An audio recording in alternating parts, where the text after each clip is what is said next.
The New Day rocks. Yes, this is true, but if you had to release one of those guys, what would you do? That is a question we will be answering this week on PWF Empire Live and Push Repackage Release. Kofi Kingston, Xavier Woods, and Big E. Evan, what would you do in this version of Push Repackage Release? Yeah, it's a tough one because the New Day is such a great trio. Like, all three guys are so damn good. But, man, I really was thinking about this one earlier today because it's such a good one. But I'm going to have to go with my push as... See, now I have two guys who are really, to me, can both fit under push because, honestly, they're both so good. And the release is a little more obvious for me. But I'm going to go with push Xavier Woods. You have a guy here who is immensely talented. A guy who is a great in-ring wrestler who hasn't been able to show off that in-ring capability as much on TV because of the fact that he's been at ringside, but his ringside antics are so entertaining too. So he's got the talking capability, he's got the entertaining capability, he's got the character capability, and the in-ring capability. I think Xavier Woods is as good as they come. Now when it comes to a stereotypical WWE guy that would, be a big deal, Big E certainly fits the bill the biggest out of these three, and he is equally entertaining in very many ways.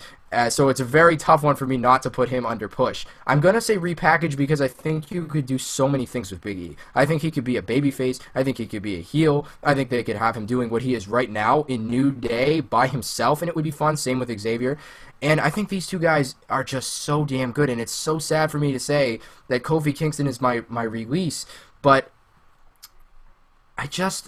honestly, he's the least relevant out of the three, even despite the fact that he is a great in-ring competitor, very athletic, and has been one of my favorites since like 2008. I've always liked Kofi, even when he was the Jamaican irrelevant Kofi that I like. I just liked him because he was so damn good. I was like, the gimmick is okay. Let's not even talk about it. But the guy has always been so talented. But it's like he's been around for a long time, and they've teased little pushes with him with the victories over Randy Orton. They do it all the time.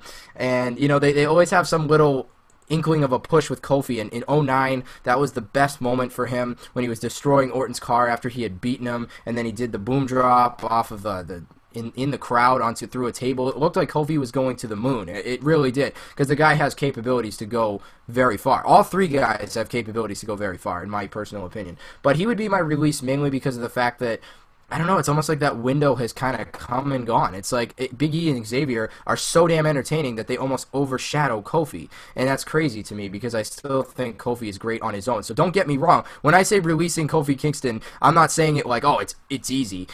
It's just that the other two are that much more entertaining that he ends up being the odd man out. That's basically what I'm saying. So again, if I could do push release or push, I would do just 3 pushes. But if it was push release, I would just push the other two. But what I am saying repackage, I think it could go either way. You could probably do 100 different things with Xavier Woods too. So when it comes to push and repackage, I'm really going either way. But I'm going to say push Xavier, repackage Big E, release Kofi.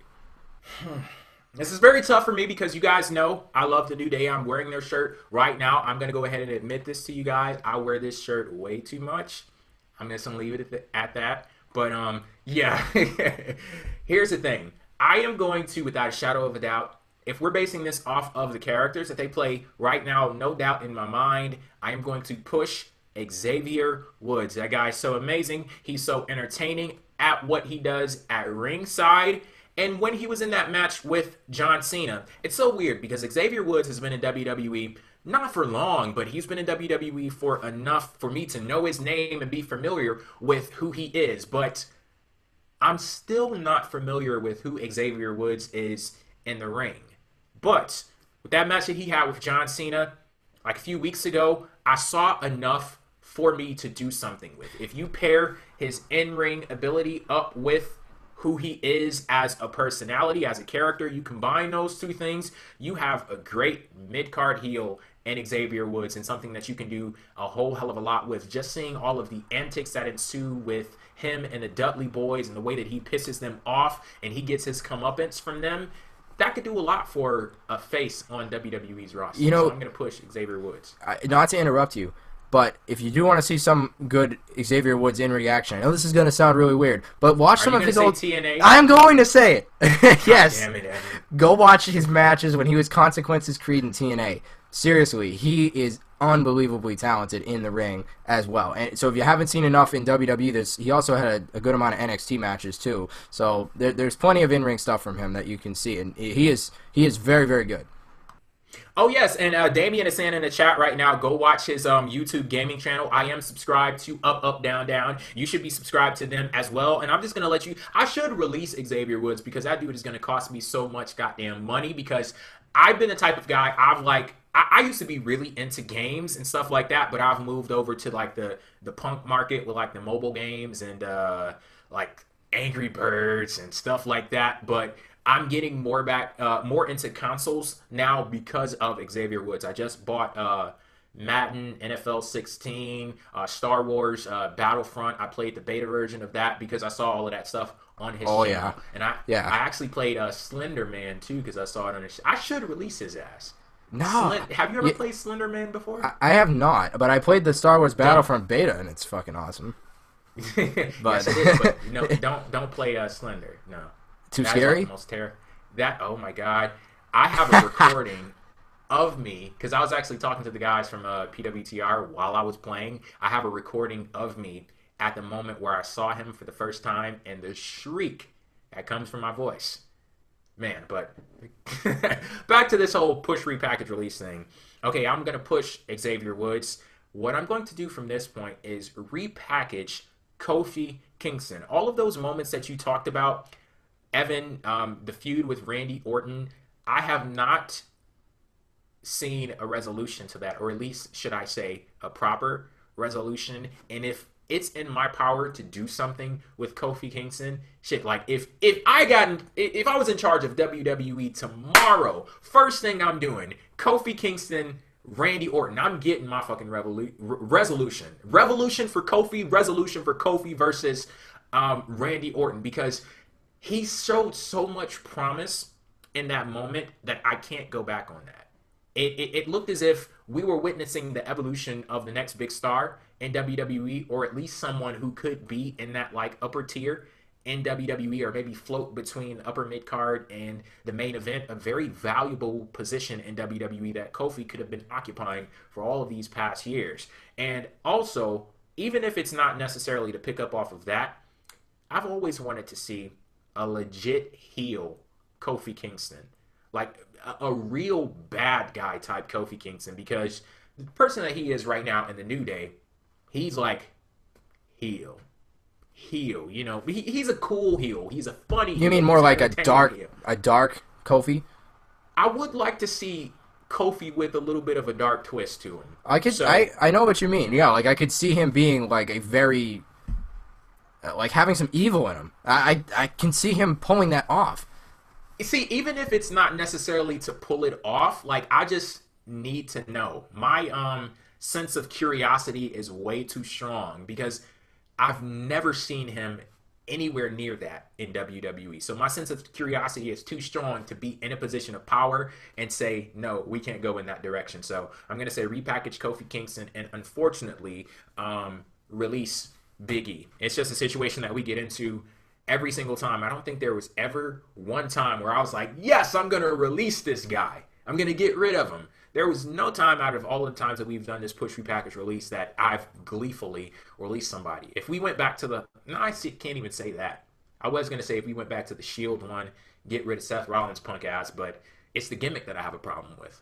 So it's not him. Exactly. It's the gimmick and the way that like he's the used, talent.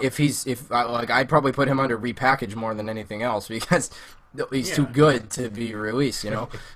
But so I stick with my Dean Ambrose on that one. But yeah, Roman Reigns, Big E. The guy is really good. He's a very good power guy. He has that great combination of strength and speed. And when he goes on those rapid bursts in the ring, like when he does that tackle through the ropes, oh my God, as scary as that is, I love it. It's like that moment in the matches, I'm like, oh my God, is he okay? Then when I realize he's okay, his opponent's okay, holy shit, that was awesome. Like I need to be okay with thinking that was awesome. But yeah, Big E, I think he's really good, but unfortunately, he's the one who gets the cut in the end. Oh, and the way that he introduces them every time they come out, oh, feel the power, like, oh, that voice is, oh, that voice is fantastic, man. He has got the goods when it comes to the voice. He's unreal.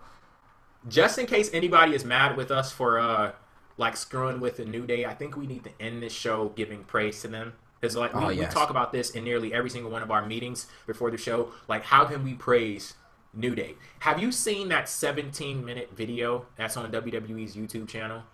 I have not. New Day and Eden. Oh my God, it's like one of the greatest things ever. Right. There's so much content outside of Raw and SmackDown that New Day is involved with.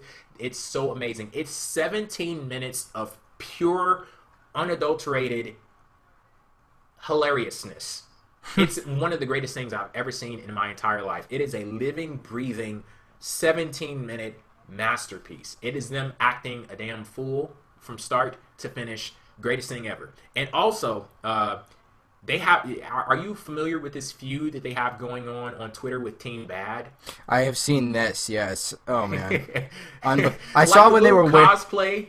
Yeah, I saw when they were wearing their shirts, and oh man, that was just too funny. Xavier Woods as Tamina, spot friggin' on. Oh my God, so amazing. And there was something that I'm quite sure you did. You have a Nintendo 64 in back in the day? Yep. Mario Kart. Oh yeah. They today did a real life version of Mario Kart. Oh my God. That's amazing. Everything that needs to be said. They're just perfect. The New Day is just like, when we say the most entertaining act in WWE right now, it's like they're, again, it's not even just WWE. They're like one of the most entertaining acts of anything right now. They're so great, and it's just fantastic. It's amazing to see a group that was just so generic and like, yeah, what can we do to make them gospel-ish? And let's change that into them being fucking entertaining. Like, man, as soon as they took the ball, they ran with it, and they haven't stopped running, and they're doing cartwheels and backflips, and they're still running, and they haven't run out of energy. And it doesn't look like it's going to end anytime soon, because they are fantastic. Whether they're tag champs or not, they're fantastic, and I hope they hang on to the belts for a while longer, because they're just so damn good, and I hope the group doesn't break up anytime soon, because they are way too good to not be in that group. Like, honestly, even though we're talking about push, repackage, release with those three, I don't want to see New Day ever break up. Like, I'm thinking about it, I'm like, I don't ever want them to break up. Like, the day if they end, like, you know, I'm assuming they will, because every group does, like, it's going to be a terrible day. I'm going to be really upset, because even though, you know, somebody's going to get probably a decent push, you would at least hope, out of it, it's like, man, they're too good as a group. You know, it's like we talk about good contenders for the U.S. title. I love that they were going after Cena. I wish one of them would win the belt from him. That would have been amazing. There we go. Yeah.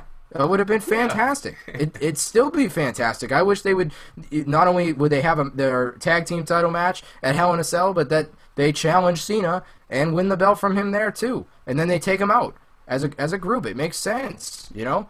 I'd love that. Let's do it.